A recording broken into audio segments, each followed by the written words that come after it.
to the Stacked Supplement Podcast, the premier source for supplement news and reviews. We are back with another Stacked Supplement Podcast interview, and today we have, I always say this every time, but every guest is a special guest, and this time around we have Jim McMahon, I believe, from PVL, big Canadian company, who's also behind Mutant. Welcome to the show.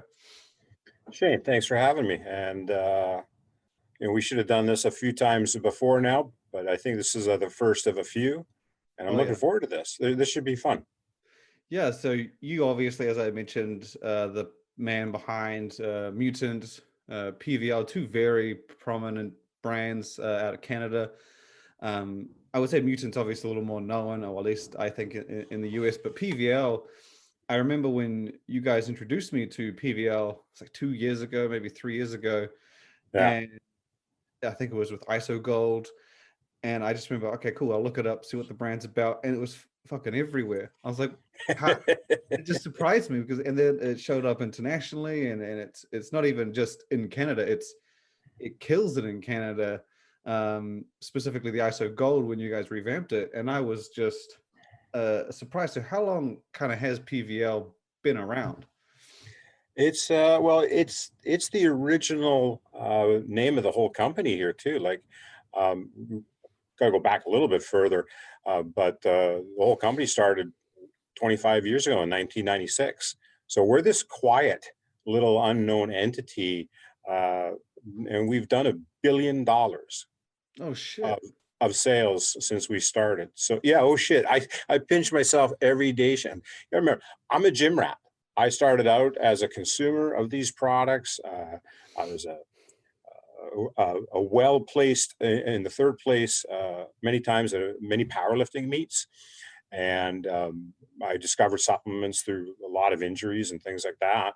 And by the time my mid-20s had come around, I was done being a bouncer in a nightclub here and there. I was done doing security. I was just done a whole bunch of things, and I got into the industry. And then you work your way through parts of this industry, and I was driving all around Western Canada, working for somebody else. And lo and behold, it turns out I knew a thing or two about these things from my own personal use when we started the company, and it was called PVL on day one. And so before there was Mutant, there was PVL. Yeah. Okay, so it's been in Canada for what sounds like a couple decades now. Hey, careful! Don't make me sound that old. So has the international expansion kind of been more recent? Because I've seen it pop up in a couple other countries. Is that a more recent thing, or is that kind of been? Listen, it's always been there. Like we had some, like in Australia many years ago. Australia really took to PVL for a long time there as well, and we've always had it going on. But international for us, as an overall company, of course, Mutant, Mutant just took off. It just went boom, and so it overshadowed its big brother. Like if you actually look at the 2005 version of the Mutant Mass bag. Yes, it's big and shiny and red, and it was crazy. I mean, we were putting 15 pounds in a bag. Whoever thought of doing that? But there's a PVL logo on the very first bags. Oh, wow, really? It was PVL Mutant Mass in 2005. Oh yeah, there's going to be a Throwback Thursday or a Flashback Friday Instagram post coming up on this. And everybody, get to you look me up at Mutant CEO, and you'll see the post. That's got to be a collector's item, no doubt. Oh, we got a lot of collector's items around here. Oh wow, that would be cool. 25 years of stuff around here. It kind of reminds me of I remember the first Jacked USP Lab. They told me that it was originally called Jacked, no 3 with an E. Yeah. And their first run was without the 3, and I was like, oh man, that would have been like a collector's item to have. Totally. Yeah. Oh yeah. There's so many things I wish we had kept. We look back at it and go, oh man, I wish I still had that from 10 years ago, 15 years ago, or stuff like that.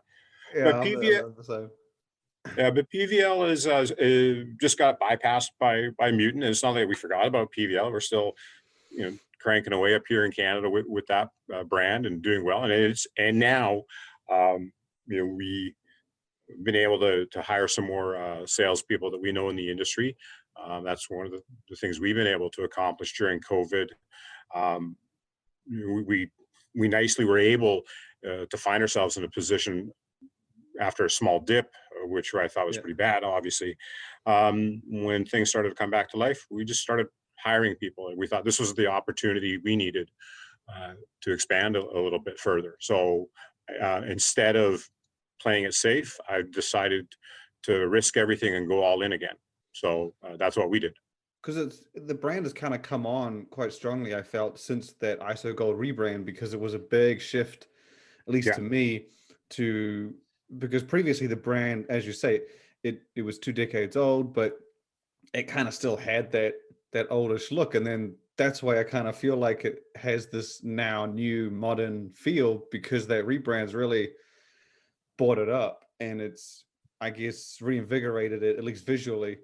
And you didn't just rebrand ISO Gold, you had a few things in the mix, and you've done similar to other supplements in the line.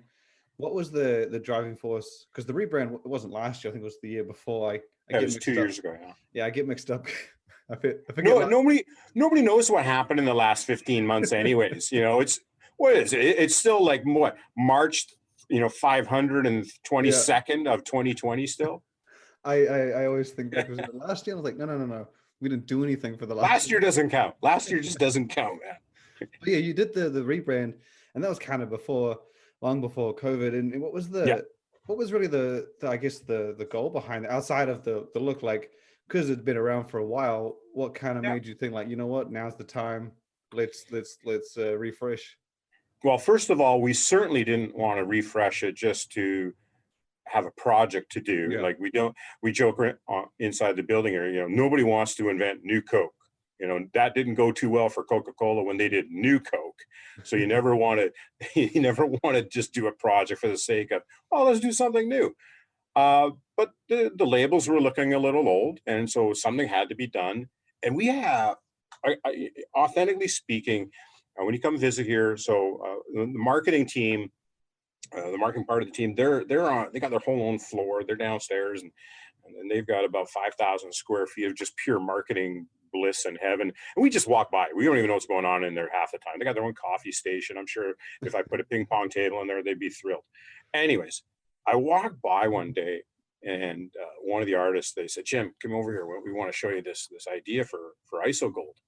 And it was such a radical departure from what it used to be. Looked like the old one looked like a blue version of a 1984 Star Wars-esque kind of, like, it was old. So didn't look good. But I just let the art team do what they do, and they blew me away. And they said, "Look at this black label with the explosion of flavor on it," which we'd never seen anybody really quite do it that way. And we were like, that is freaking cool. And in the art department, I think at the time we had like 7 artists in there, in that one room at least, we're doing all the graphic work. 7 out of 7 of them loved the label, and they're all target audience people. A mix of male and female. And I'm just like, what do you guys think? And one by one, people just kept coming by and said, "This is awesome. This is awesome. This is awesome." And then I secretly unveiled it to a select group of retailers and distributors at the Olympia in Vegas under Cloak and Dagger. And some people didn't really get it at first, but most of them, I say over 85% of them, just went, "Wow." And so when we got that wow from that many people, we knew we were onto something. That was 2019, right? Correct. Yeah, that was where I saw it. I was in that select group, I believe. Yes, you were. you got brought up to the secret meeting room, if I recall correctly. Yeah, but the thing was, again, that was when I was first introduced to PVL, so I didn't really know what the previous one looked like, but I still kind of saw it, and I was like, this is very nice. But it wasn't until you guys showed me, and I was like, oh, okay, that's a huge fucking difference. Oh yeah, yeah. I mean, we're pretty proud. You probably hit the secret meeting room probably when there's 2 or 3 other meetings going on in that room. I think at times we've had like 30 or 40 people in that one room. I'm like, I can't even hear myself think. Yeah. But to be honest, that's when you get those bigger companies, that kind of tends to happen. Like I've been in some of those, and they'll say like, "Oh, that's kind of how I met Sportica. He was in the room at the same time, and I knew who Sportica was, but I didn't know anyone there, and he knew who Stacked was, and we were kind of listening into each other's meetings. He's like, "Oh shit, you're Sportica, you're Stacked." Yeah, that happens. But yeah, it was a big departure, I felt, and I kind of, like I said, I was introduced to the brand at that time, and the thing is that being introduced to PVL at that time, it was it definitely appealed to me, which I think was the goal right out of the gate, to appeal to a new audience, but also appeal to the older audience that you guys have built for 20 years. So it was well, yeah, we also, I mean, aside from a pretty label, let's be clear here, you know. Oh yeah. If somebody's got a nice label, that's great, but let's make sure there's some horsepower in the engine here. And so we also had gone on a curiosity quest, and I think that's one of our call signs, that we're curious. Like I like figuring stuff out. Like, how do you take boring old whey isolate? Yeah. Okay, you can add a flavor to it. Whoop-de-doo, Basil. I don't care which. I don't care if you got a trademark flavor arrangement with Flintstone Tutti Fruity Pebbles. I'm good with that. You got something with an ice cream brand. I love that too. Like I tried to do that too. Like, don't forget, I also own Whey Gourmet. Whey Gourmet blew up to over 24 flavors back in its heyday, way back when. We had root beer float. We had stuff like that, like you wouldn't believe. So aside from taking away isolate and, oh, okay, I can drench it in flavor, whoop-de-doo, what else are you going to do? And so people have added enzymes to it and other things. And we had a nice, maybe it's divine intervention, I don't know, but a really good trusted raw material supplier friend of mine had a really great relationship with this major probiotic company. And they hooked us up with this, what we've now called it the athlete's probiotic, but people can look it up. It's called DE111. It's a super shelf stable probiotic. And we're like, okay. And so we went on a curiosity quest. And I remember I flew out to Eastern Canada. I sat down with one of the top guys from one of the top retail chains from Popeyes in Canada. And we sat down there and we asked some questions. So what do you think about adding enzymes? And they're like, hey, and then that conversation, probably a couple dozen other ones, almost everybody came back and said, you know what would be cool is if somebody actually had a super probiotic that actually worked as your gut health, the better you can absorb nutrients as well. And so it just made common sense. It wasn't super exciting. It's not, uber glamorous. And we're certainly not the first ones who've done it. I remember when Gaspari had the Ganeden probiotic in there, the BC30, I think it was called, or something like that. The 31, yeah. Yeah, so, we're not first to do it, but this DE111 was just unique. And we were like, man, this is kind of cool. So we got to do two things at once. We got to redo the label. Yes, we upgraded the flavor. I guess I should mention that too. But adding in the full, and I emphasize that, a full dose of probiotics, and what a dose is at least 1 billion live active cultures. And that's a dose. I always laugh when I see somebody say, oh, yeah, we got probiotics in our product. And I go, what do you got in there? We got 100 million. And I go, it sounds like a lot. Sorry, but that's going to do SFA for your gut health. Or they don't say what's in it and just put it at the bottom of the label. Yeah, there's that too. But at least on this one, we were like, okay, we're going to go balls to the wall on this. And so didn't cost nothing, but it also didn't cost us everything to put it in there. And so we were able to take, stuffy old ISO Gold brand from PVL, put a pre-dress on it, get nice flavors in it, and then boom, hammer it home with that DE111. And it just worked, and people love it, and can't beat it. That's the way I look at it. I do. To me, Shane, buying something that's got an add-on like a probiotic, why would you buy virtually anything else? I go apples to apples. I'm going to buy the one that's got the extra probiotics every time. These days, I think you do kind of not necessarily have to, but it is much nicer when you see that stuff. Like we've written stories about rebrands before, but it makes things a whole lot more exciting when you can tie in additional probiotics, better flavor, but you can still keep it familiar to fans of ISO Gold. So I quite liked how you added that little thing in. So it wasn't just a fancy new look. And it was kind of the start of the PVL rebrand, because ISO Gold led the way. Then you kind of did it to a few other supplements, all leading up to what I would say, or was hyped, and what I would say might be, because PVL wasn't really, I wasn't sure, but it hasn't been on the pre-workout market before, has it? No comment. Next question. So, okay, so DOMIN8. No, it really wasn't before in anything big. So okay. kind of this was, yeah, because I remember you guys were saying that it's really the first attempt at pre-workout, and I didn't ask anything more, but I assumed that there might have been like other things here and there that wasn't necessarily like a pre-workout, but this was kind of made very clear that this was your first real go, or real attempt, or real entry into the pre-workout market, which just hit the industry, was it last week before, and like you guys said, it was hyped as the biggest launch from PVL to date, which makes sense. It's the pre-workout category, I would say, right up there with protein powder these days, and you guys hit it pretty hard. But before we get into that, I'd like to, I know a lot of people always wonder about the Canadian market, because it is obviously very, very different from the US. Do you mind just giving as brief of an overview, because I know it can go a lot more than brief, but as brief of an overview as to what it takes to the steps you have to go through as a big brand, especially to launch an entirely new supplement, not like piece it together, but to go from your development to launch, and how long you guys have kind of been doing that for DOMIN8, which I imagine has been a while. It's been a while. So I'll answer both your main questions, but let me clarify.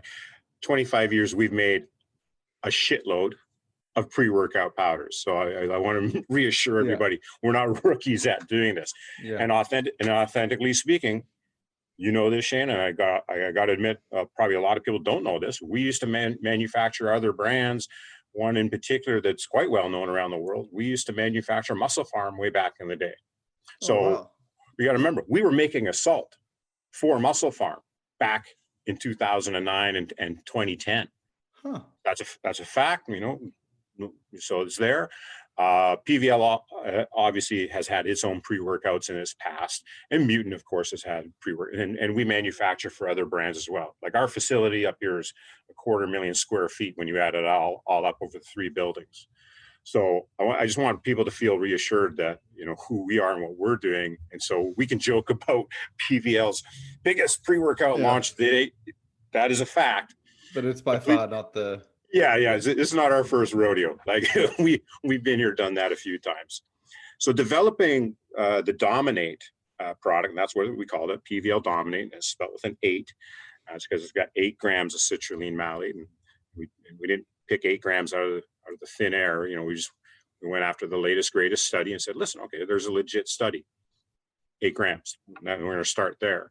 And so we've got 8 featured ingredients, and there's also 8 added ingredients. So there's 16 active ingredients in total. And I think you and I should also disclose our conversation that you and I had with Scott Welch from Muscle Insider when the 3 of us were in Vegas. And you remember we were sitting there and I was joking a little bit with you, and you said, you know, Jim, please don't tell me you're launching a pre-workout. You know, please don't tell me you're just don't tell me it's another pre-workout. Okay. I don't think so. I couldn't wait to call you a few months back here and go, Shane, guess what we're coming out with? And you're like, here we go. But there's so much purpose in what we built here. And I think that's why a lot of consumers and retailers and distributors have stayed with us for as long as they have, because they know me. They know I have a personal stake in everything we do here, and that I have a very strong sense of purpose when it comes to what we do. So there is a reason why we did not have a pre-workout for a long time. And in fact, I just emailed one of Canada's top stores. We're joking about DOMIN8. Said, well, we're glad you did wait. We're darn glad to see what you actually did come up with, because it doesn't look like everything else out there. Yeah. And I go, great. We don't want to be like everything else, not because we want to be different. Everybody wants to be different and unique, but you know, I deal with athletes, I deal with bodybuilders. I used to be a power lifter myself. A lot of the pre-workouts that I see out there, and again, I'm not here to crap on other brands, and that's not what I want to do here. But I do want to brag about my product, but one thing I want to brag about it is its focus is actually on performance Yeah. and strength.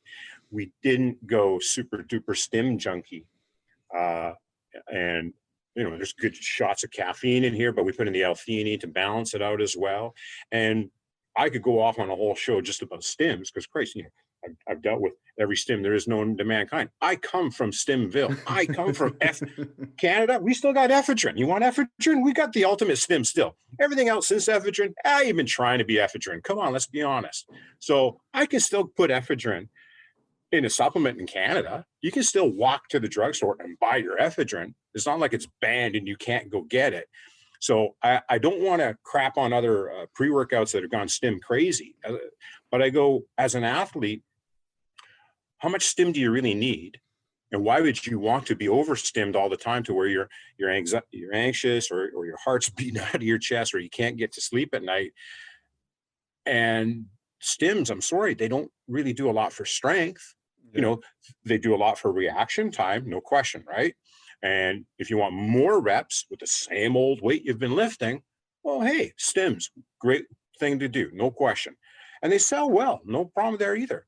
But I got to deal with like Olympic gold medalists. I got to deal with like, you know, guys in New Zealand rugby. I got to deal with NHL hockey players as well. And plus I still deal, you know, Big Ron, you know, Rep 300, his Instagram handle. So we're still dealing with 300-pound bodybuilders too. And so I know there's differing opinions on what it should be in a pre-workout. I'm just saying, how much stim do you really need if the goal is to build muscle? The goal is to lift a heavier weight, not to do more reps per se. So we wanted to focus on what we put in here. There's 26 grams per scoop, for God's sakes. Yeah. And no carbs. I know a lot of people do the heavy ones, but they do the heavy scoops and sometimes they'll throw in like 10 grams of this carbs and it just really, or BCAAs, and they'll say 40 grams serving. And I'm like, wow. But to be honest, to your point, I actually noticed that a lot with Canadian companies is that they don't do that high stim, exotic stim take. Like it's, I think a lot of people, even though Canada is obviously right next door to the US, the markets are quite different. Like if you walk into a mainstream store in Canada, it's not as, I would say, fierce as like, you know, 400 milligrams of caffeine, 500, 600, this exotic stim, this kind of grace. Like it does seem to be more that balance of performance just as much as it is stim. Kind of like the international market, you get that a bit. But I have to imagine that's got something to do with, I've always thought it had a lot to do with the process in which it takes to get a product to market in Canada. Because well, there is. Yeah. Yeah, and what you're alluding to is up here in Canada, we have a regulatory regime for the dietary supplements called Natural Health Product Directorate. So it's the NHPD or NNHP, there's two N's in there somewhere. And so to make a dietary supplement, like a pre-workout, a BCA formula, anything like that, a non-food, if you will, you have to go through that process. And there's a lot of regulatory hassle in that process, and it can take you up to 2 years to get your product licensed in Canada. So it's not too much different than the TGA in Australia as another example, but the TGA is way too strict. I think that off the record, I think they've lost their freaking minds. Well, that's why everyone's kind of always gone the powder route rather than the capsule. Well, yeah, and you know, I was in Australia and New Zealand right before COVID. So I was down there in November 2020, and I remember we were going around and talking with some of the Australian stores, and we saw what was going on, and we're like, oh crap, here we go. You know, this is not good. Like, I'm sorry, why do you need a prescription to even get your BCAAs? And so the Canadian way of doing that is dangerously close to Australia's TGA, but thank goodness we're not there at that depth. But that's the biggest difference. Whereas in the United States, and again, we do sell a lot in the States, not as much as I would like. We're working on that. But in the United States, a lot of people think it is an absolute free-for-all. But actually, the regulations are there. In the United States, there are regulations on what you can and can't do when it comes to certain ingredients. But there's just not enough enforcement in the United States. So you're going to have more of a free-for-all anyways. And it's catch me if you can down there. I mean, you know, there's a lot of crazy stories down there. And last time I was in the States, and I love going down there, and I love all the distributors and retailers we already work with there. But yeah, I saw a lot of pre-workouts in some of the stores, and I'm like, holy hell. I mean, again, how much stim do you need? It's like, oh, you got 600 milligrams of caffeine, you got 100 milligrams of dynamine, you got 50 milligrams of hordenine, 50 milligrams of beta P, 100 milligrams of hegelamine. Oh, let's throw in some yohimbine while we're at it too. Oh, and then, oh, what's that other thing that just got banned? DMAA. Oh, let's throw some of that in there, even though it's not supposed to be in there. Oh, and 2-amino isoheptane, or however you pronounce that ingredient. I'm like, whoa, this isn't a supplement anymore. This is crack. Yeah, I'm a fan of the balanced stuff. Like I find things when they're too heavy stim, they limit you. Like you say, you're about to do 10 reps, you're about to do 20 reps, but like by the time you go to do another set, your heart and you're still trying to catch up on like your oxygen and your breath, and you're just puffing, and you're not able to, you know, do 5 reps at a better weight, then do another set at a better weight, and then you're not able to just push the actual performance. It's more of just driving you through. And I like those, the ones that have that balance. And I mean, don't get me wrong, I like the high stim, but I need to be able to perform. Like I measure each week. If I'm not doing what I did last week or better, I'm disappointed. And that's just the bottom line. Exactly. Well, why else would any of us go to the gym? Is we're trying to improve, we're trying to progress. Now, I'm not saying everybody wants or needs to be a bodybuilder. Of course not. I mean, CrossFit, whatever your game is, what's your game?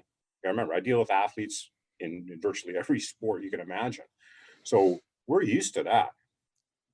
What I do see, though, is this over preponderance of pre-workouts that went and still go so deep into the stim game, and we're kind of leaving the performance part of it behind. And I'm just a cautionary tale to consumers. I go, listen, you're not actually going to increase your overall performance. You're especially not going to be able to lift a heavier dumbbell during your dumbbell curls. You're not going to increase your bench press weight if all you're doing is taking a pre-workout that's just so loaded on stim. Get some bloody proven performance enhancing ingredients that actually help you lift more bloody weight. And that's it. At the same time, I do know there are a few people who probably you could ask, and if you said to them, would you like to lift more, or would you just like to lift a lot and feel fucking good? I can guarantee you a lot of them are going to be like, I just want to look good and feel great. And I think that's a lot of, I imagine that's a big market, and that's probably why high stims are doing so well, because I guess the casual lifter is like, look, I need to do 10 reps at a good weight, tire myself out, recover, and I'll grow. And I guess it's there's a market, there's a supplement, and there's a market for everything.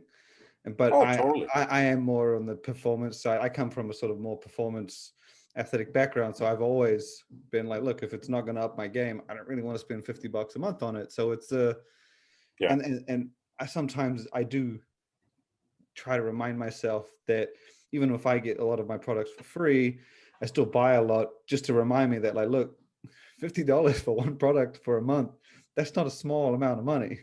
And when you're doing a stack of 5, look at couple $100, that is a good amount of money per month. It's more than your power bill, it's more than your water bill, it's your utilities. I think it's good to be reminded that people are investing this kind of money in this stuff, and the market's definitely changed. But I did dig the 8 grams of pure citrulline. I know a lot of companies were moving more towards that 6 to 8. You guys went for the far 8. I know BSN is just doing the same thing soon, I believe. Right.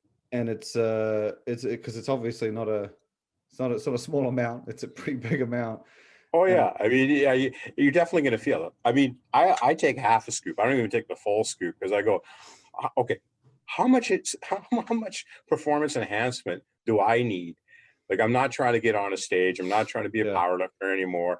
But I still go half a scoop, and I'm just freaking zipping around the gym. I'm like, all right, let's add some more weight. All right, let's do some supersets. All right, let's finish off. Give me some forced reps. All right, woo! You know, if you use the right stuff and you use enough of it, well, you're going to get a result. And so there's also the argument about diminishing returns if you use too much of anything excessively. So we could be talking about stims, we could be talking about alcohol, we could be talking about almost any drug you want to talk about. So the question then becomes as well, why would you knowingly overdo it on stims to the point where you can't even feel 400 or 600 milligrams of caffeine helping you anymore? Like, I don't think that's a good place to be driving traffic to. It is. I think the high stim products have kind of bought that on. Obviously, when there's more out there, more to try, people are going to want to try and get better. And I think it's human nature to think like, look, 300 milligrams does this, so 600 is going to do this, and then 900 this, and then totally, yeah. So I could understand it, especially if you're not like, if you're first year into supplements, like it is weird to think that, like, yeah, when you start 5 grams of creatine, it's like, oh shit, what if I did 10? Like, I understand the mindset and the approach, but I guess that's where the education part comes in, and that's where you guess the trusting of the brand. It's like, look, we're going to give you 30 servings. You need to use these 30 servings for 30 days. Don't do fucking 15. You know, it's exactly. And again, we position all of our products in a certain way because I'm a consumer of them too. Like, we don't make anything that we wouldn't use ourselves, plain and simple. Like, people have asked me, hey, why don't you make this? I won't name the category because I don't want to offend, you know, any of your customers and friends or my competitors. But, you know, there's a few product categories I won't bother with because I go, yeah, no, that's just nothing I want to be. I don't mean they're illegal. I just go, yeah, I'm really not seeing enough data that says that herb's going to give me that pharmacological type effect. You know, some do to a certain degree. Like, yeah, I sell a test booster in mutant. Am I telling you it's going to work like steroids? No. Okay. It's just plain and simple. It won't. But I'm also not going to do certain things where I'm going to tell you something works like insulin, and there's not enough data that it does yet. I'm hoping, you know, but there's a lot of good things out there. But I'd rather help people again, and I get to say these things because I do have 25 to 30 years of experience doing this. I was about to say that, yeah. So it's not like me, I'm trying to be a hype monster or anything like that. I go, well, no, I've seen what stands the test of time, what people gravitate towards, especially right now. Times are tough. Eating is hard enough right now. And we all know you got to eat. Like, hey, I'll name drop right now. When we were working with Rich Piana before, you know, he went on and did his 5% nutrition, Rich talked about, you got to eat. You know, no matter what else you're doing, you still got to fricking eat. And no truer words were ever spoken than that. And so myself and Ron and all the guys here, we all say the same thing. We know that this is the life you live. Money is going to be tight for a lot of people. So I try to make sure people understand you got to prioritize your supplement purchase if you're buying supplements, but prioritize what you need to plug the gaps up in your diet with first. So if it's protein, you're not getting enough protein in your diet, well then, hey, put your money onto a protein powder, plain and simple. All right, what's next? You still got money left over and you got some other gaps. All right, well, let's accelerate recovery next. That's the next thing to look at, I think. And then if you want the pre-workout, well, that's the next thing to look at. And so that's kind of a prioritized way of trying to help people actually get real results. That's crazy to hear, because that's exactly kind of, ever since I started taking supplements, before pre-workouts became popular, that was my hierarchy. It was protein, something for recovery, and then a multivitamin. And then it was something exotic on the end, whether it be like a test booster, fat burner, anything additional, but those were the prioritized things, because at the end of the day, something that can help you, if there's something that could double your recovery, arguably that's probably going to be better than something that's going to hike you up with stims for a workout. So I've always gone that way.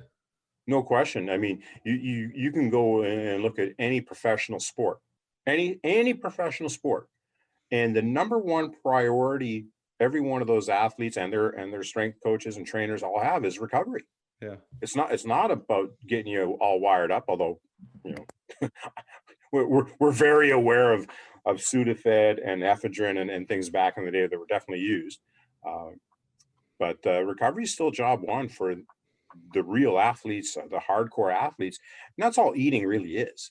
The proper timing of your nutrient intake, you know, making sure you're taking advantage of that window of opportunity, you know, within 20 or 30 minutes after a workout. Like, I still talk with athletes and said, well, what'd you have after the game or after your workout?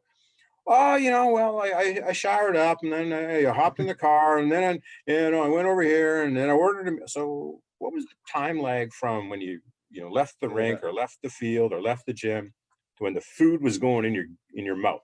About an hour and a half. I said, yeah, you kind of missed the window. That's something I learned back in the day because I was a swimmer for like 15 years. And that was kind of something I learned in the last few years, was that they never really put a priority on it. It was kind of like bodybuilding. No, not like bodybuilders. I guess just like your casual person. Like if I lift my ass off in the gym, doesn't matter what I eat, when I do it, whatever. If I lift it, I'll be able to do more next week. That was kind of why we were brought up with, say, look, eat as much carbs as you can, train hard. No, it wasn't like make sure you eat, get 8 hours sleep. None of that was really high up on the priority list. And I noticed that with a lot of sports, and still to this day, like you said, it's nutrient timing, nutrition, macros, all these things play a big role, I guess, until you get to that real professional level when you got money. And when you got money, people are telling you, look, you need to do this. And that's when I guess you learn like really, really, really well that, because I think Phil Heath, when he did that documentary, I think it was Generation Iron, he was saying he does the massages, the recovery, the naps during the day. It was all very like important things, and his training was, it was just there. And it seemed like that was the least important thing that he did, but it was to prioritize the recovery process so that the next day he could hit it twice as hard. Well, that's the reason why the average consumer right now buys a pre-workout is because that's what they think they need in order to hit it in the gym. And okay, I'm not going to disagree. And I make my living from selling supplements. There's the honest declaration you're going to hear. But they would actually serve themselves better if they would focus on the recovery. And because they'd be more prepped, more amped, and more ready to hit the gym the next time anyways. And so it's kind of like a depreciating return. They just can't seem to get ahead of it.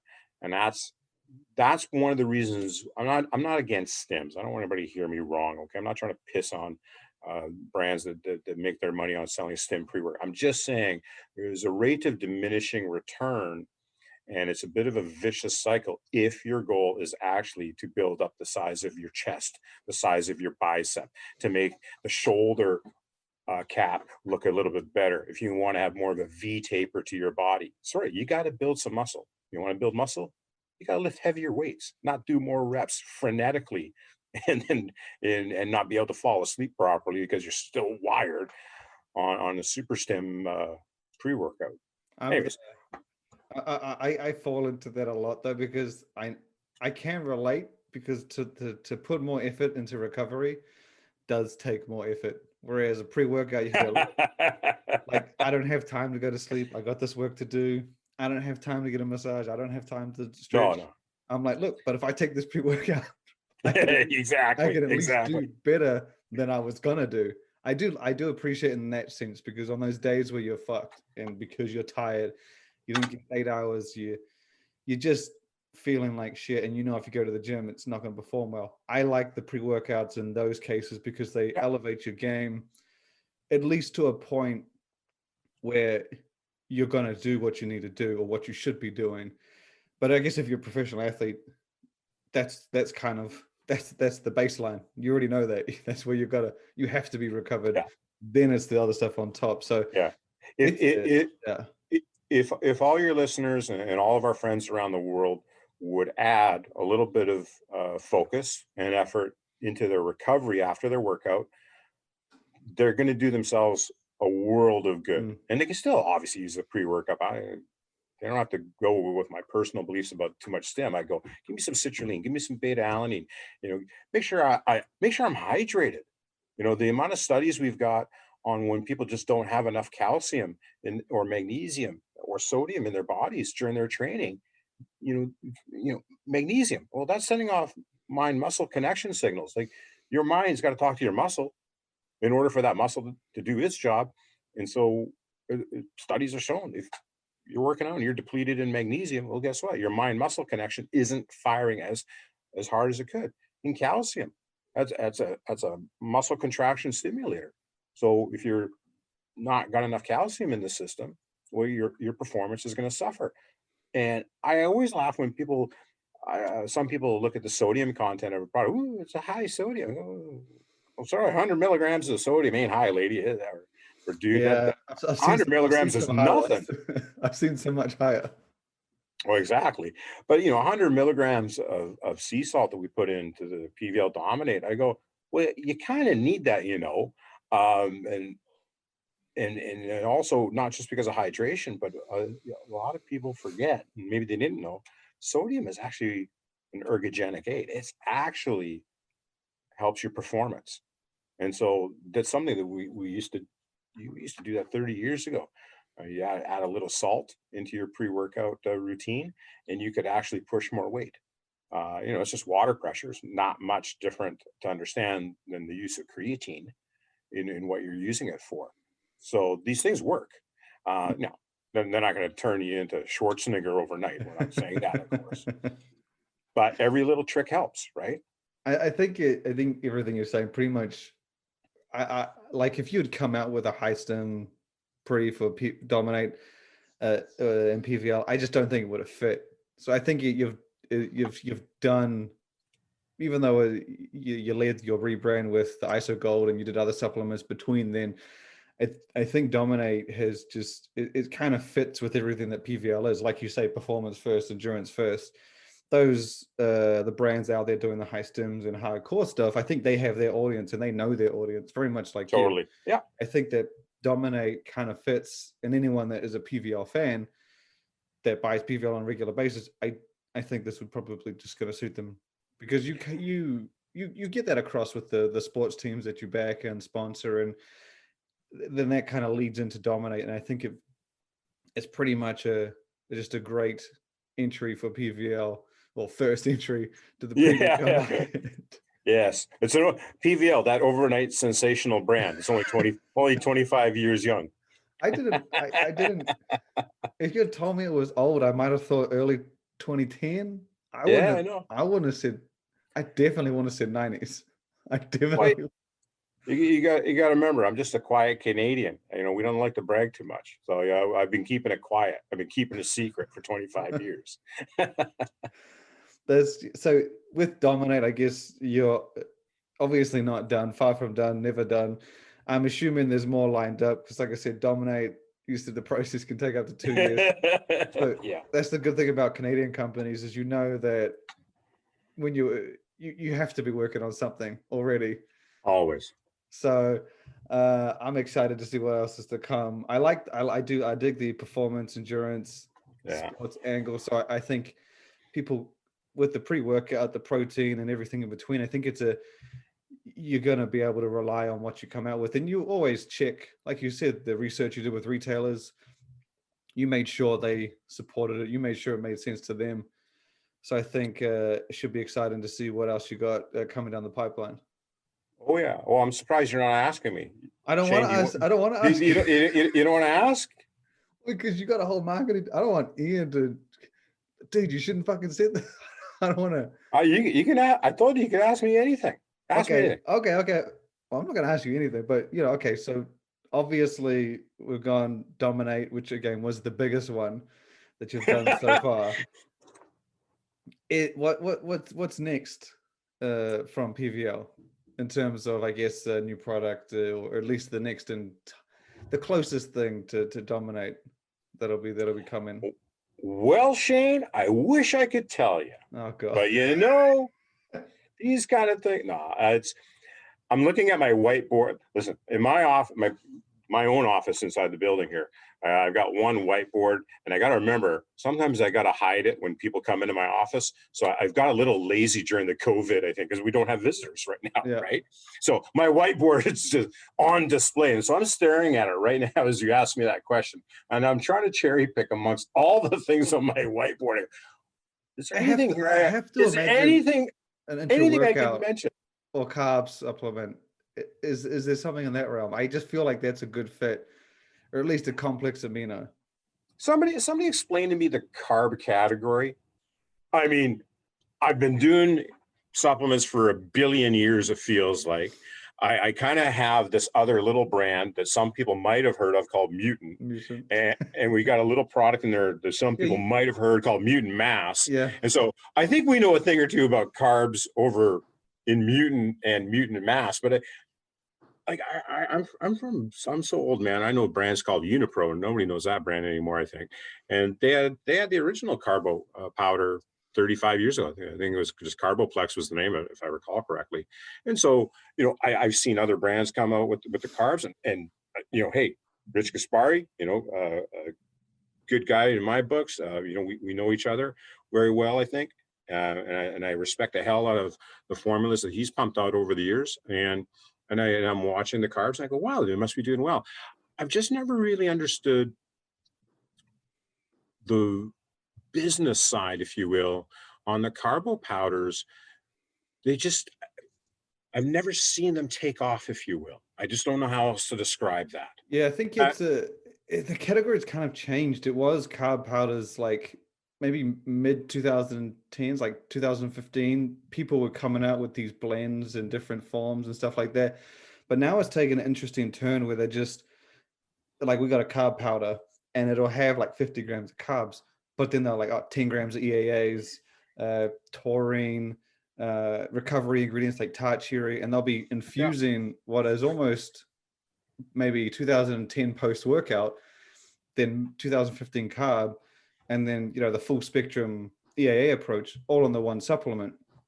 And I feel that that's kind of where the category has gone. Carbs, intra-workouts infused, and post-workout has almost gone away completely. You don't get those loaded, 50 grams of protein with EAAs and all that stuff. Yeah.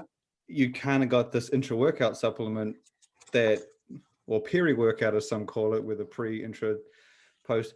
That kind of seems to be the new carb category, where they're not just doing carbs by himself now. Yeah, I'm agreeing, because for a while there was the carbs powders themselves were alone.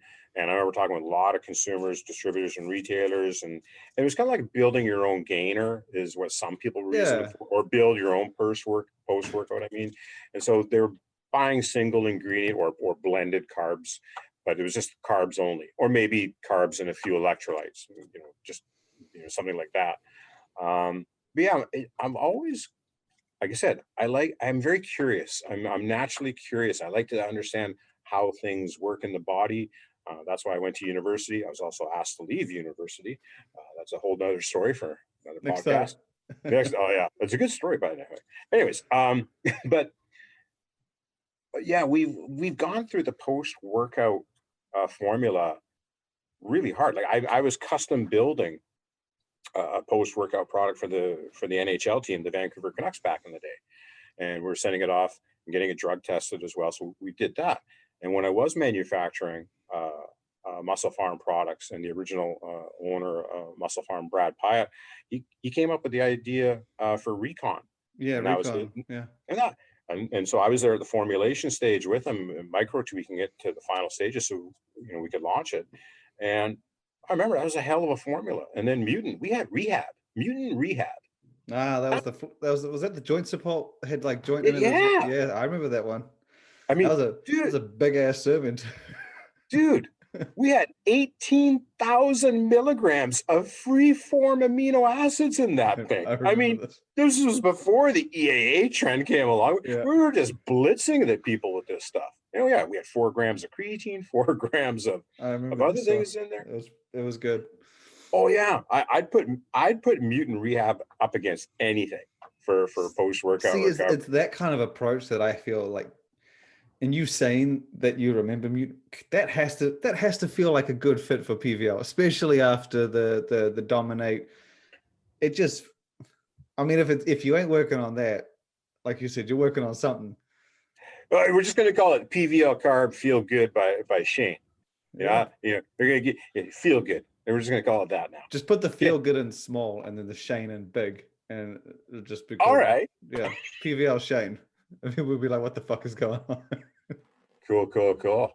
No, we definitely got something that we are working on. I can't really disclose what it is. Yeah. And by the way, that's why I don't ask. No, but by the way, you did not guess exactly what it is. So was I close though? Actually, no. Damn it. But you gave me some great ideas, and that's why you and I like to chat, because we're good for each other. Shit, so I'm not close. You're kind of close, but not exactly. You'll find out. Don't worry.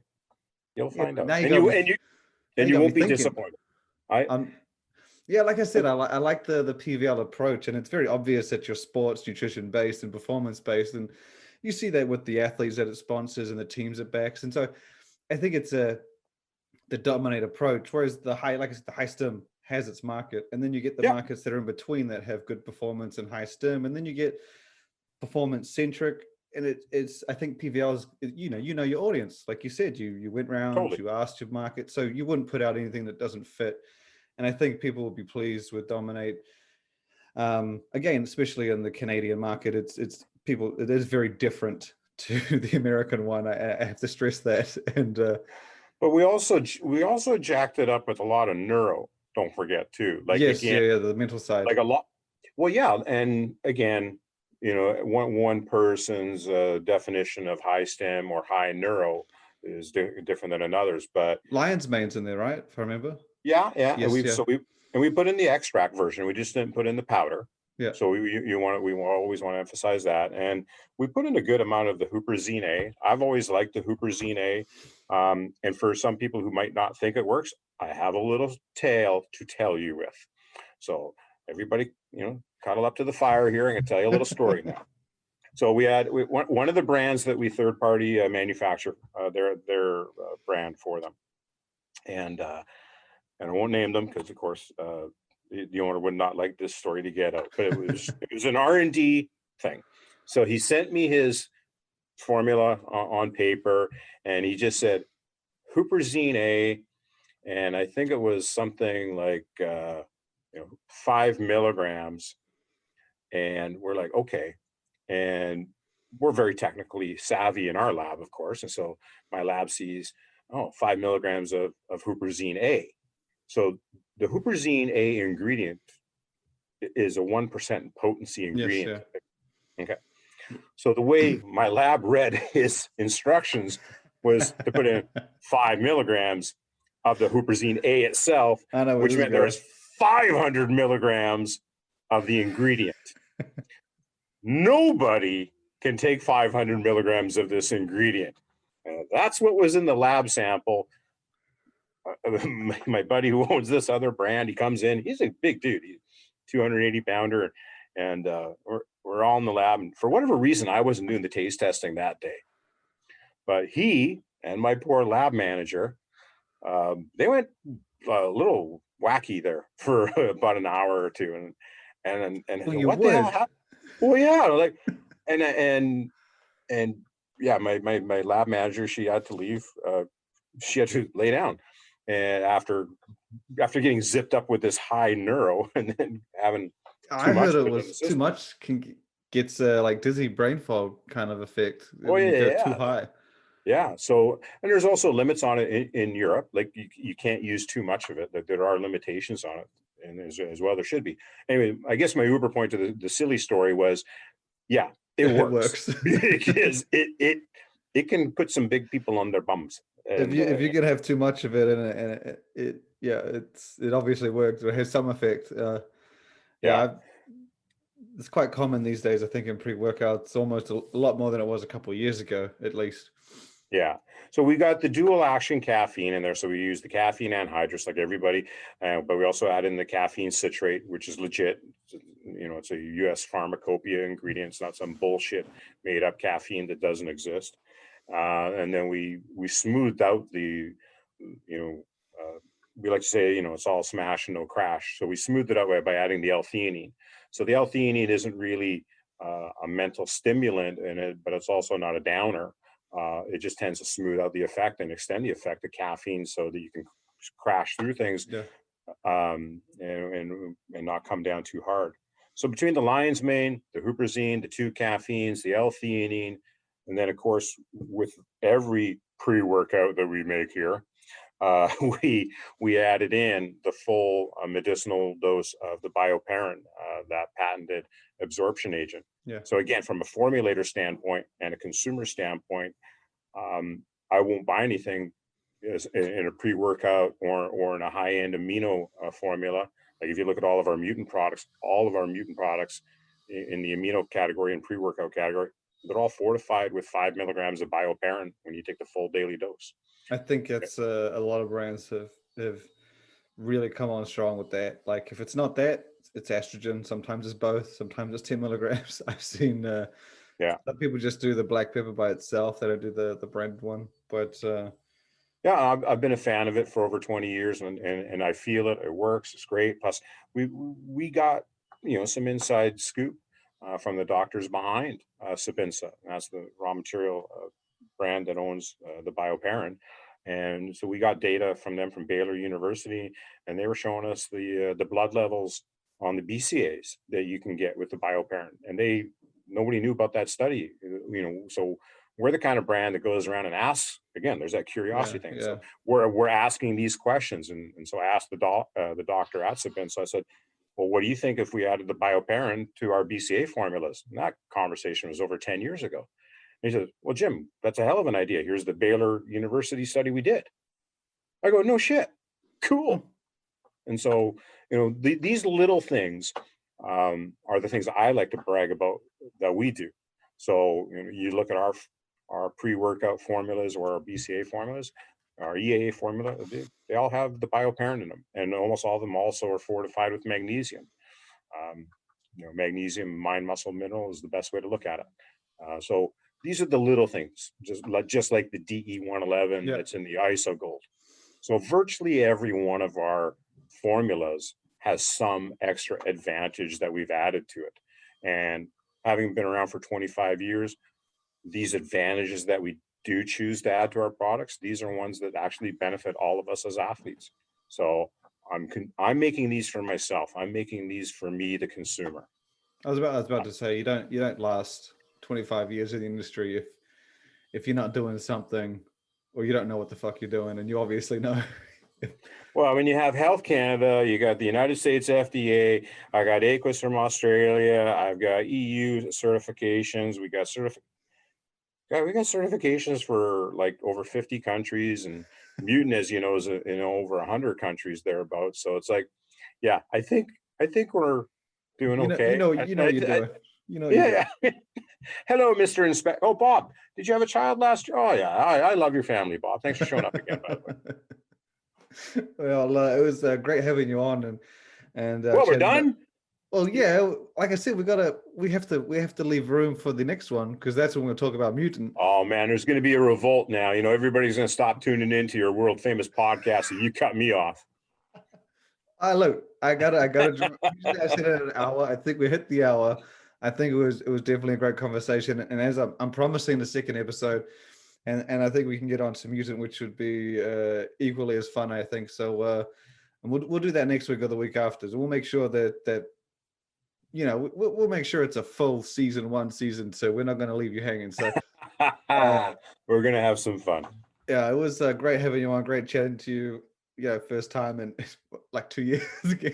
First time in 2 years. Well, technically a year if you're forgetting last year. So yeah, we won't tell everybody the rest of our conversation from Vegas. We have to keep that under wraps too. Yeah. Well, once again, it was great having you on, and look forward to having you back in a couple of weeks. If you can handle it, okay. Yeah. Well, Thanks, I'll make a time. Thank you. Shane, thanks again, buddy, and you're a good guy, and thanks for putting up with my odd sense of humor. And No, it was hopefully great. everybody else put up with it too. Awesome. Thank you.